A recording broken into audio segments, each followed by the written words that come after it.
everyone. So let me introduce you Joščák, who is going to speak today about OWASP crypto projects and tools. And Daniel, welcome and all enjoy. First of all, I will try to ask everybody in the room who will mind if I will switch to Slovak or Czech or Slovak language. Bylo to avizováno, že to bude v češtině, slovenštině, takže... To je právě... Tak už snad nikdo. Proto se to pýtam, protože to bylo takto avizované. Dobre, tak to bude proti tomu, aby som to prednášal v angličtine. Mám to pripravené v angličtine, takže by som to nemohol. Okay, so I will continue in English. Start the session. Excuse my English, but it's not excuse the alarm. It's on again. I don't know if it's because of somebody has bad aura or something like that. I will try to speak today about OWASP tools and projects, or OWASP projects that are freely accessible to everyone and that can be used for, well, for anything what you would like to do with them. But just make sure that you give the credits towards the people who deserve this credit. So with the citation or documentation that coming from the OWASP. This is the first kind of the theme or the third, this is the name of the topic.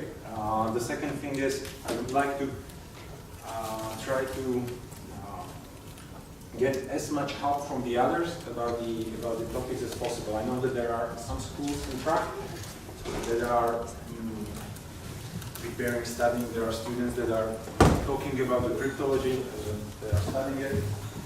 I know that there were already 2 talks about the cryptology, well, the elliptic curves one, and before Philip was talking about the developers' mistakes, if I'm not mistaken about this one. So this is going to be the third one. I will try to be shorter than the previous ones because, well, I don't know about you, but if there is too much of something that can get into your system and that it can be enough. So some of the topics I will try to go only like a high level, and I would like to get maybe more discussions about them than just giving you some kind of, okay, this is something that you can read sometimes at home, reading the manual, document, PDF, anything that's available. But the pointers will be there, the things you can find also on the internet. And like, well, I believe that the presentation will be online after today. So, well, 3 lines about me. I'm working for a company called NN Insurance. I used to study in MathPhys or Faculty of Mathematics and Physics in Prague. My main, like the topic or the PhD thesis that I was defending on were about the hash functions. And well, when I started, almost 10 years ago, it was the MD5 and all the collisions from the MD5 was the very hot topic. Now, well, I finished. We have the new standard SHA3 and like so, well, quite a history of the hash functions. This is my also my hobby. And once I've decided, or once I finished the working on this thesis, I've started, like I had a look into OWASP projects about and what they are saying about the cryptology and like what is the volunteering community saying about it. Decided to have a look at that. So, the agenda for today, I will try to introduce the 3 main projects. The first one is called Development Guide. The reason why I chose these projects are because, well, usually OWASP people are familiar with the OWASP Top 10, with the testing guide or things like that.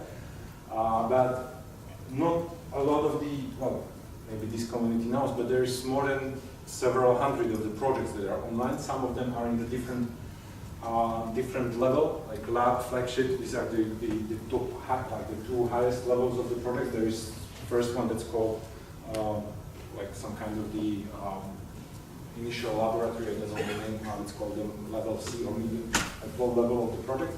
These 3 are the medium, like these first 2 are medium. The second one is the flagship, the OWASP testing guide version 4. I believe that people who are here in this room and who are working as the penetration testers, or who like to test or to assess the web applications, and also know about the OWASP testing guide.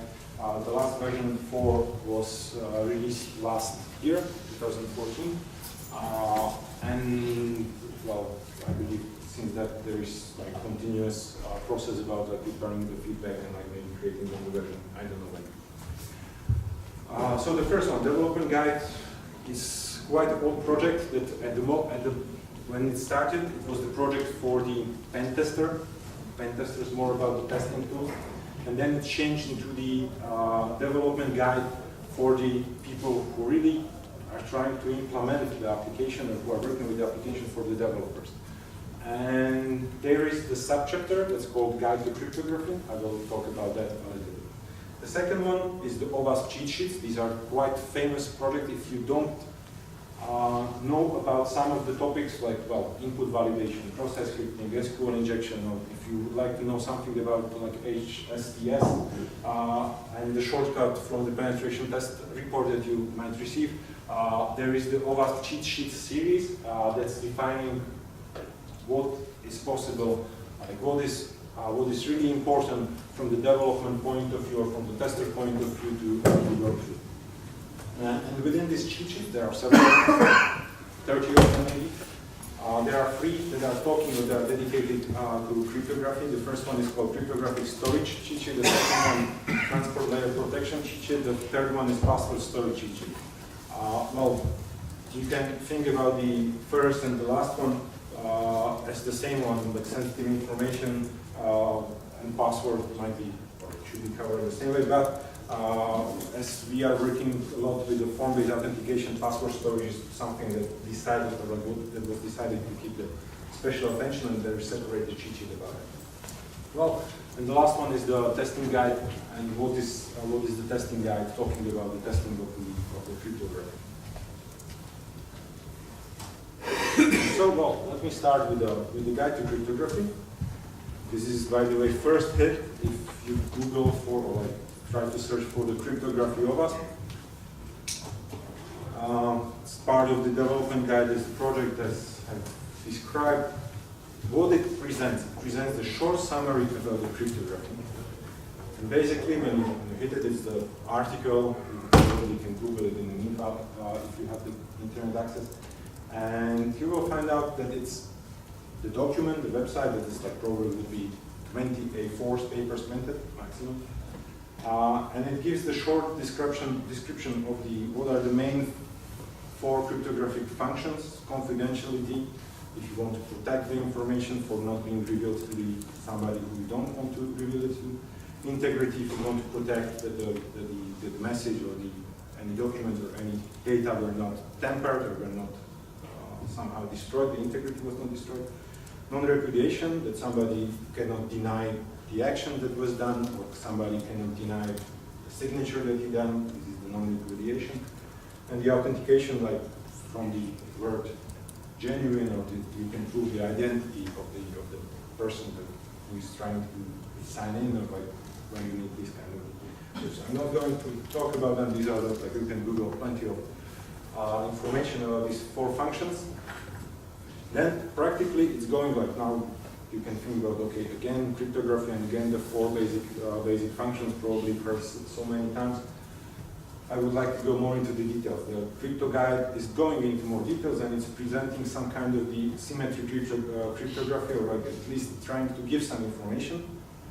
What we have in the symmetric cryptography or crypto is like it's the function that's like trying to transform text into encrypted text with the usage of some key, the secret key, and like where everybody, like this is the cryptography that was invented.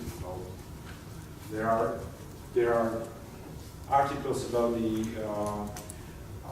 medieval times, how the secret information was being sent, and you had a slave to peel his hair out and then write a message, and then once it came to the delivery point, the hair is already there again, and then you can find the message.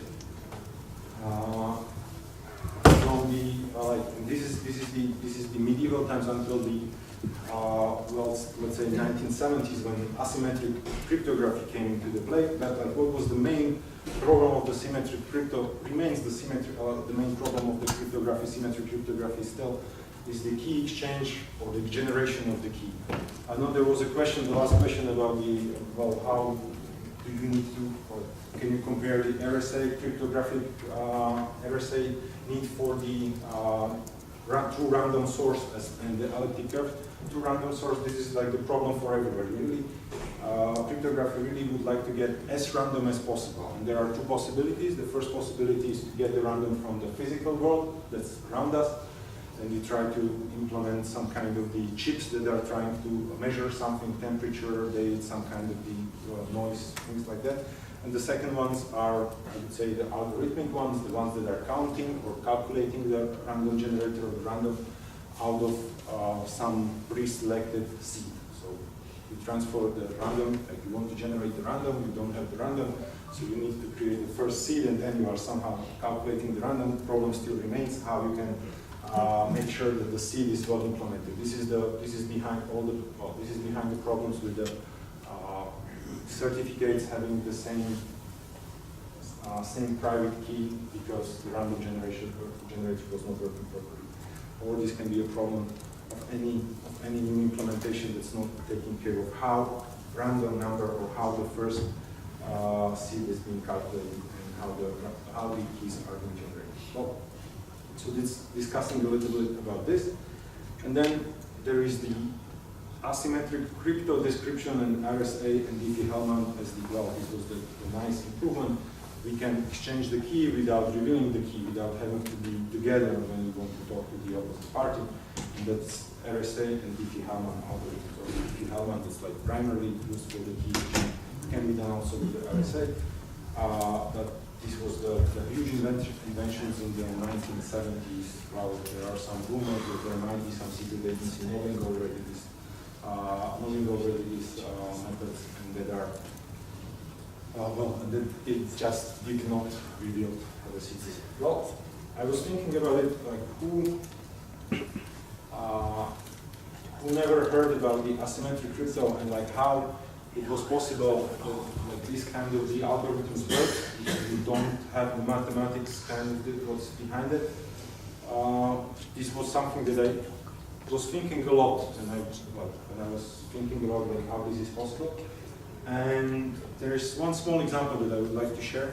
Probably everybody knows how you can calculate the how you can square any number. Like it's easy, like square of 2 is 4, square of 4 is 16, square of 2.5 you can calculate it, you can find it. But the people that used to work with the calculators before, and then when press, for example, the square root of 5, you get the whole, like the long number, and it's like not as simple and easy to calculate. So all the asymmetric cryptography is based in the fact that there are some functions that the reverse of the function is not as simple as the function itself, and this is the idea that was behind, and how the modular logarithm can be as described as the problem that can be used for the key exchange, and then RSA problem as well. And then the last things that are described are hash functions. The description of everything in the testing guide is really, really limited. Like there is maybe 5 lines of the description, maybe a little bit more, and it's quite, I would say,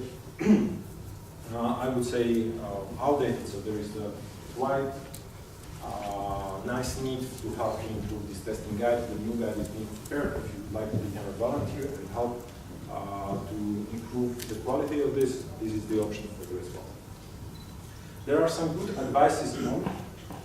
The first one is about the algorithm selection and key length recommended to search within the NIST. Well, what I don't like if somebody is like even in the OWASP, like he's saying that well, just use 2,000 long bits RSA keys, and this will solve all your problems and all your problems. This is not the case. There is a huge amount of the people that are considering and like talking about like how, why, and what should be considered, and there is differences between symmetric and asymmetric cryptography. There is one good website that's called, well, keylength.com or org, I'm not sure. It's like, you know, that this is the one, and it was it's owned by a consultation company that's in Belgium, but they are providing the key length material, like the documentation about the key length, as the summary of the different parties, like the different authorities giving these advices. There is the National Institute of Standardization in the States that can be used as the regulatory body. This is one including that they have. Then they have the academic Professor Lenstra and somebody else who calculated mathematically what are the key sizes that could be used for the different years. You can have this kind of the tables there as well. Then within the Europe we have European Union kind of the legislation. There is the recommendation of the European Union. There is the recommendation from the German secret BPSI, I don't remember what is the equivalent of the NSA in Germany. And this kind of the recommendation can be found there. You can go through the different links and check if your application or if your intended scope where your application will be working is inside of the regulation or the regulatory of any of these bodies, and you can check what you should work with. Well, you can find out that then you will find out like which is supported, and then your problem will be if the framework or if the tools that I'm using are supporting these tools that are recommended. This is another story I'm not going to The second one, or the second recommendation advice that's provided, it's about the key storage, how to store the key. So there are plenty of examples of keeping the key inside, like next to the encrypted message, or just as the first byte of the message. This is the advice there. What do you think? What would be the advice? What is the advice that you are recommending about the key storage? Well, the people who are trying to sell their HSM hardware security models will try to sell you some expensive tool or box. The other will try to give you some kind of the password word. What I'm recommending is do not store the key at all. Do not store the sensitive information that you don't have. Try to derive it from something you are getting. But then it's about the users that they will select the password 1 and 3, or they will select the password for password. So but there are some kind of the recommendation about this. Transmission of the secrets, there are some pointers about not to send the secrets within the URLs and not to send the secrets or not to use the basic authentication for authentication into the application. I would say that most of the things or most of the topics that are discussed there are quite outdated. Like are more than, I would say, 5 years not changed and not reviewed. So there is an option for you to have a look and review the documents that are there. That's something that I would like to try to do in my free time. There is something about reversible authentication token, how to generate the token. Quite interesting advice. I haven't seen any fault or anything wrong about that. You can take the advices that are there, and about how to generate the unique user's ID. Well, and the guide to cryptography ends with cold fusion methods and how to encrypt in the cold fusion. I put it into the bracket with a big question mark. What does it mean? Why it's there? With .NET, Java, anybody who is preferring something else can put their methods there as well. So this is I don't understand why this is being done in the guide to cryptography in the development guide. Probably it's about that everybody should use the cold fusion after reading the guide to developers. Joke. The second project that I will try to talk about is the OWASP cheat sheet. So within the OWASP community, a lot of the lazy people exist, and there is And a lot of these people would like to spend as less time as possible, not to spend more time than needed when you would like to verify something, or when you would like to check that you would like to do some kind of the checklist that you implemented or not implemented. You can read some of the names of the cheat sheet. What was for me quite interesting, and what I liked about the cheat sheet series, you can see that this is the full set of the developers cheat sheets. So I like about this project it's trying to help the developers as much as possible. There are a few cheat sheets about how you can do the pen test, or how you can do the assessment breakers, and there are a few ones that are in the draft, or that are not in quality that you would like to publish it. But if you would like to be, or if you are interested in joining any of them, feel free to subscribe. Feel free to send an email to. So Jim Manico is the project leader for this one, and then there are different people involved in all kinds of the cheat sheets. There are three that we can, or I will try to I will try to quickly go through them. The first one is called cryptographic storage cheat sheet. So the testing guide is talking about like what you can do with the storage. Cryptographic storage cheat sheet is something that I like the way how it's written. Rule number 1: only store sensitive data that you need. If you don't need something, do not store it. This is the recommendation. I'm providing also for the people if they are getting in trouble with the audits, or they are getting in trouble with something that they are not protecting the information enough. And the question can be, do you really need this information? Well, if you don't need it, do not waste your resources for protecting it. So when you find out that you really need this information, there is rule number 2: use strong approved authenticated encryption. Well, in the brackets, like saying like if you can afford, this was my addition, if you can afford it. Authenticated encryption is this is about the encryption methods that are not just providing the confidentiality as out of the box, but they are providing also the authentication, so you can check like who really created the data or encrypted the data, and then integrity of the data where it was not tampered.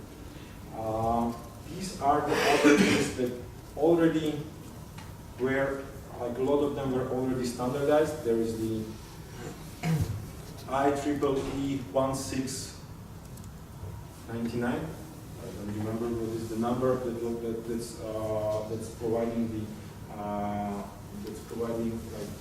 this is the standard that's providing the insight about how to use authenticated encryption. Maybe if you are thinking about the tools that are being used, for example, TrueCrypt, well, not supported anymore, but was using authenticated encryption in the past, and was using, or is still using, one of the standards that was approved by the the rule number 3: use strong approved cryptographic algorithms. This is about trying to avoid the people to create its own algorithms for the cryptographic. Maybe a little bit of the background, like how the selection of the algorithm is being done usually, how it's being done, how it used to be done in the last 10 years. You might remember the standardization process for the AES, for the AIS standard, took them 4 or 5 years to standardize it. A huge competition organized by the NA and the National Institute of Standardization, and then the SHA-3 algorithm, the huge competition done in the last 5 years for the SHA function. So there is the community that's behind giving these standards is huge, I can say. In the point that there is a lot of the research being done and providing the algorithms towards the research community is open, and this is the rule, or this is the advice not to try to use something that you would like to develop on your own. Like there is one thing about the algorithm, there's a second thing about the cryptographic mode. Usually symmetric, why approved modes? Symmetric algorithms usually provide the encryption of the block of data. AES is working in the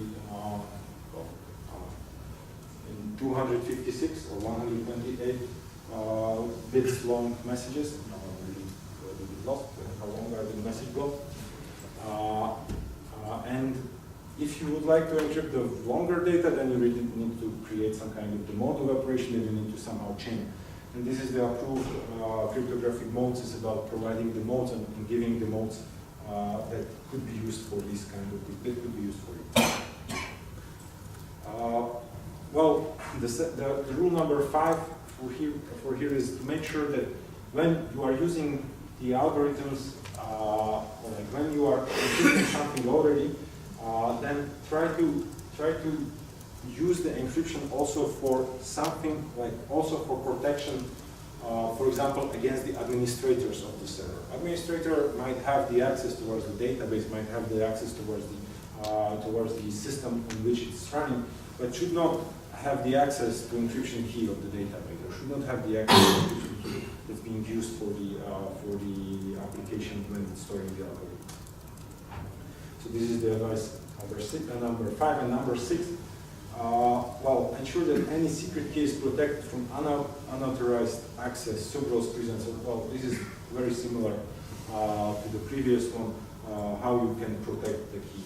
There are some more recommendations about this. You can have a look into the cheat sheet itself.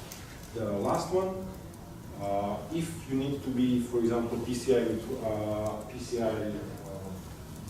compliant, then make sure that you check what are the cryptographic rules that the PCI is naming. What's good about the cheat sheet? It's naming them, so you can go one by one and check if you are compliant with these regulations or with this compliance. The second one, ASCII storage cheat sheet, is the one that can contain several advices. The first one is do not limit character set and set long max. Well, do not limit the user's fantasy about creating the password, and if possible, make sure, like if possible, leave him to create as random or as long password as he wants. The discussion can be okay that what should be the maximum. Should I leave the whole database to be, well, you probably need to set some kind of the limit. But what's the problem to store 1,000 characters at the moment? I don't think this is a problem. So there are some, this is something to consider when storing the password. The second one, use cryptographically strong credential-specific salt. So what does it mean? Basically, it means make unique salt for each user or for each record that you are trying to store. And cryptographically strong equals random enough equals has enough entropy when this salt is being created. Now, there are sometimes recommendations that use salt as long as possible. The recommendation that I can provide is use salt as long as the hash algorithm or as the hash algorithm output that's being used within the storage of the password. So if you are using SHA 256 as the storage, do not use salt that's longer than 256 bits. It basically doesn't make any sense. It's not adding any security. If you are using the longer SHA 512, you might use the longer salt, but you can calculate like how long would it take somebody to pre-compute all salts for the passwords. Imposing physical verification on the attacker. So basically, think about the attacker that can be trying to get your passwords or the secrets that you are trying to hack. And if possible, the recommendation that's provided is use one of the free functions that are recommended. Do not use the do not use the hash functions itself. All of these functions, they password-based key derivation functions too, PD, KDF2, is something that is using hash functions inside. Hash function is being used inside. We can have a look into the definition of it. But it's already prescribing like how these hash functions can be used. What's good about the first one is that it's FIPS certificate, or it went through the certification process, and you shouldn't have any problems to explain to any compliance auditor or to any auditor that what you are doing when you are storing it like this is fine, and it's like something that's like as a standard, or is kind of recommended. The second one, if you would like to get some kind of the better performance, you can use script. Then you can think about if you need some kind of the hardware that's like helping you count these count the passwords when you are storing them, because well, for the user it's fine. The user is counting it just once on the client when he's submitting the password. But for the server side, when you are trying to get, I don't know, 100 users to sign at the same time, then it might be good to get some help from the hardware. And bcrypt is used where the first one or the second option is not available. This is the one that's like, well, you can find out the description of the function and use it. And one more thing about this one, they usually have something what's called parameter C, or the count, or sometimes some kind of the number of rounds. And this is the parameter that's like describing how many circles or how many times the hash functions that's inside of one of these functions will be used. And this constant, or this parameter, the recommendation is to try to calculate it on the average hardware that you will try to connect to your application, and try to put it as the number that will, like, as the number between half second and 1 second, like that you time like how many password creation, or how many times you can calculate this password. And if possible, make sure that this constant is being tuned for your user. You can then think about like what are the possibilities of the some possibilities of somebody who will use some accelerated modules to get to pre-calculate the tables of the password from your system. So this is about the C, and then design password storage assuming eventual compromise. Well, this is something that is recommended to think at least about it. Then when you are storing the password, like what are your backup plans? What are you going to do when the password storage is being compromised? And then like something can be like, you can think about the cipher or the method that we are using was compromised, so how to easily change the methods, how we are calculating. The second one is, okay, how to think about like, well, the hardware was stolen, what to do as a communication in the event of the compromise. So these were password storage cheat sheet. Coming to the end, transport layer cheat sheet is the cheat sheet about the checking the TLS or the SSL implementation. Well, for those one, I believe there's a lot of the rules that you like, simple rules that you can find on the cheat sheet and have a look and go through it. I don't think that I'm going to read them, or I don't think that I'm going to try to just explain something what is written there, and trying to just bring the attention that there is possibility to have a look into the rules about the transport layer protection and have a look into like what's recommended. And the second thing, first of all, this is about the secure server design. There are several categories. First one, secure server design. The second one is called server certificate. What are the rules for the checking the certificates? And then it's like using the strong keys protect and use certificates, threads that like requires the domain names. this is something that probably, well, I feel it, maybe wrong, that does not require the explanation because it's simply following the recommendation.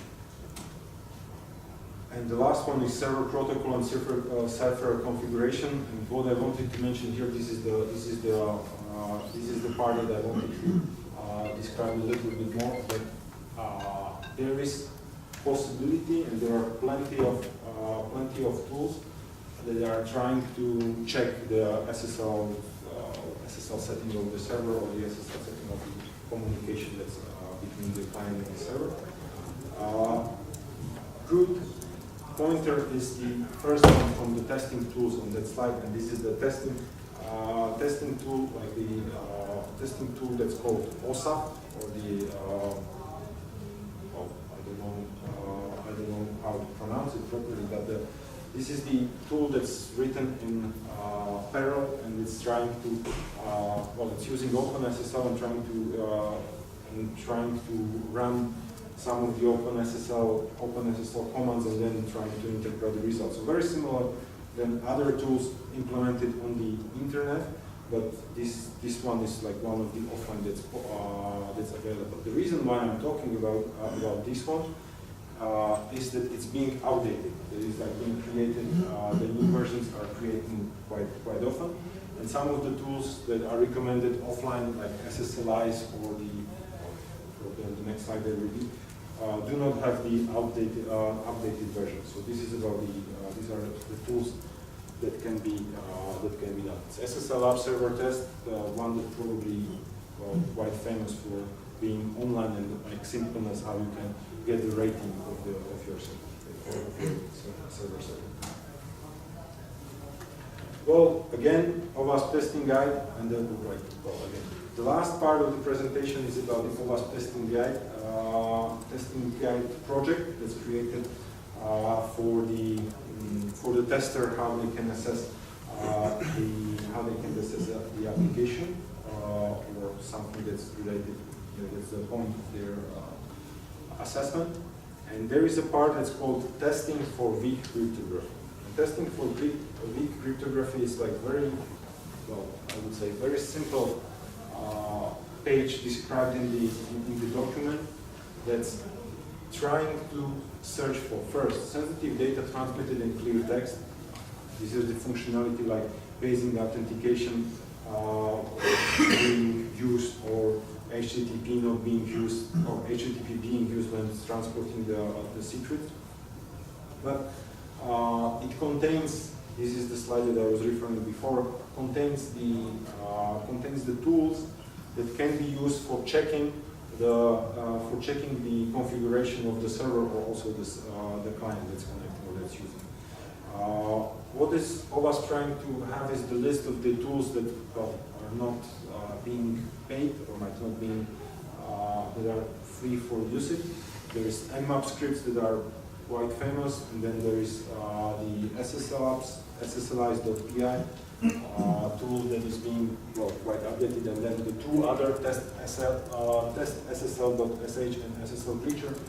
These ones, well, to be honest, I've used, or like I was searching only for the test SSL.sh, and that one is like being quite active. The forum is being live, but I do not have any experience with that. This can be the nice idea of the research for me sometimes the next OWASP session. And SSL Breacher, I do not have much experience. What is nice about the testing guide and testing for the cryptography is that it's providing all kinds of the tools that can be used. Well, OWASP testing guide continues with the two other sections. The second one is called Testing Guide for Testing for Padding Oracles. And I would like to, probably there might be people who have some kind of the experience with the padding oracles and the side channel cryptanalysis that was being published, I don't know, maybe 10, 15 years ago, and it's trying to get the information about the encryption, and it's not getting the information about the like the information, the side information is taken out from the way how the last block of the message is being decrypted. And if it takes too long, or if you can get the information about like what was the padding being done, you might get some additional information about the key that was done with that was used with the encryption. What I wanted to note with this testing for padding record, it's very difficult. I do not know a lot of the people that were using this kind of that were testing according to this. If there are any, like this is a good thing for the discussion, and I would like to speak with you, or we can discuss after the presentation. The second one, testing for the sensitive information sent via unencrypted channels. Well, there are just the 3 recommendations. Test for any unencrypted channel. Well, use intercepting proxy or Wireshark to find out if the sensitive information are not leaking somehow. Well, the second one, test for presence of the ROM-based authentication over the HTTP. So check if all the signing forms are presented over the HTTPS or the HTTP. And then the last one is that the session cookies are not transferred, the sensitive information are not sent over the HTTP. These are the information, or this is, I would say, quite basic description of like what can be tested from that. It's like really listing.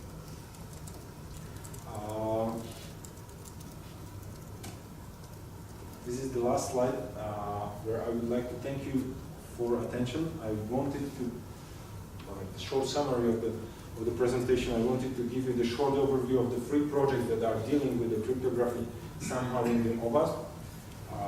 And I would like to, if possible, to involve, like if you would like to be involved into the cryptographic research within the OWASP organization and provide some more help there.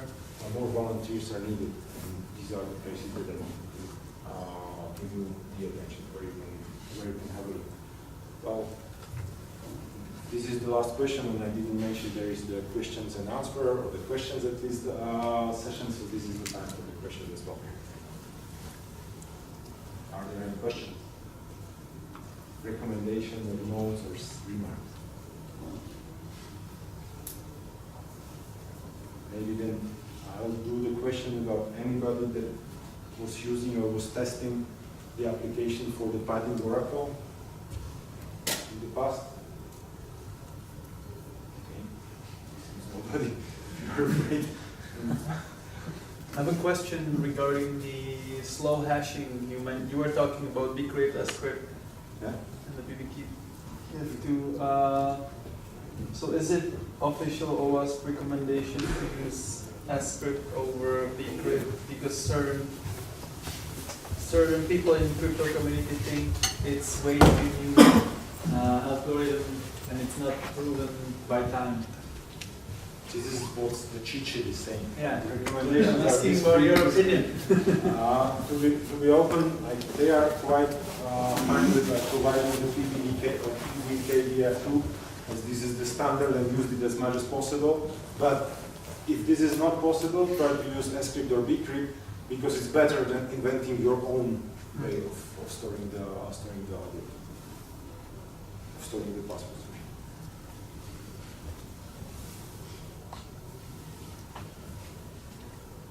So what do you think about the overall quality of this? I think the PBDKF is quite fine, it's slow. No, I mean the overall quality of the cheat sheets from OWASP.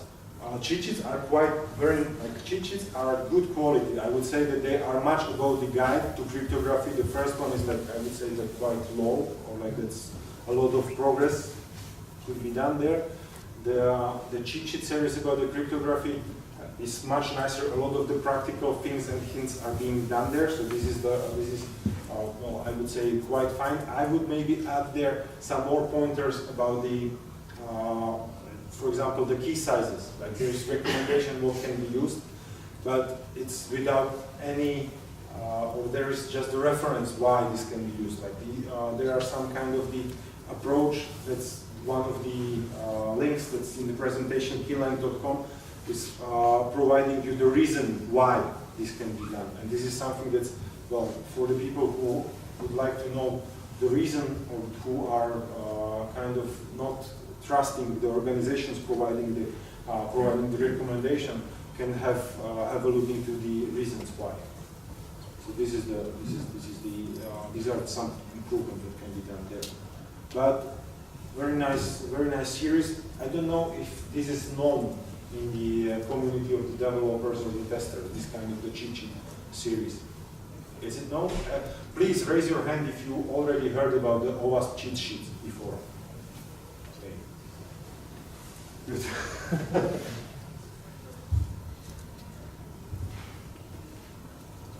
If there are no other questions, probably there's additional or another 10-15 minutes break. Yeah, 10 minutes, please. We are a little bit running over time.